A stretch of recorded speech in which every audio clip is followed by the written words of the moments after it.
తర్వాత తను వచ్చినప్పుడు ఎంత వచ్చేది, మరి ఇంకెక్కడ కుంభకోణం ఉంటుంది. కుంభకోణం అంటే డబ్బులు తగ్గాల, డబ్బులు పెరగాల, ఎవరికి, వీళ్ళకి, ప్రభుత్వానికి డబ్బులు తగ్గాలి. ఇదే కదా కుంభకోణం అంటే. ప్రభుత్వ ఆదాయం తగ్గి వ్యక్తి ఆదాయం పెరగాలి. ఇవాళ జరుగుతోంది అది.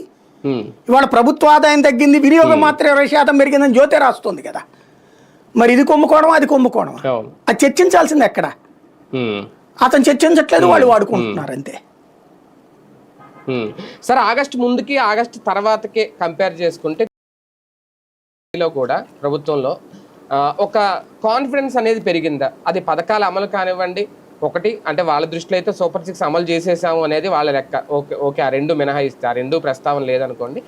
అలాగే చాలా వరకు పరిశ్రమలు రావడం, ప్రోత్సాహకాలు, ఒప్పందాలు కుదుర్చుకోవడం, అటు విశాఖలో కానీ లేదంటే ఇక్కడ అమరావతిలో క్వాంటమ్ వ్యాలీ, క్వాంటమ్ కంప్యూటరింగ్, ఇలాంటివన్నీ ఇవి ఒక మంచి అవకాశాలుగా కనిపిస్తున్నాయా? ఇవి అన్నీ డామినేట్ చేయొచ్చు, అది కూడా వైసీపీ ముందే మా ప్రతిభను చూపించాలి, అందుకే రావాలని కోరుకుంటూ పిలుస్తుందా చంద్రబాబు గారు కానీ వాళ్ళ టీం కానీ? బేసిక్గా ఒకటే, 2014-19 మధ్యన కూడా వందలాది పరిశ్రమలు వచ్చేసినాయి అని లెక్కల్లో ఉన్నాయి.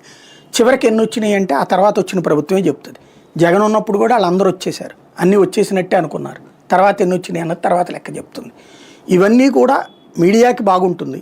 సేమ్ టైం వీటిలో ఏం జరిగింది, సూపర్ 6 నిజంగా ఇచ్చారా లేదా పబ్లిక్ తెలుసు కదా.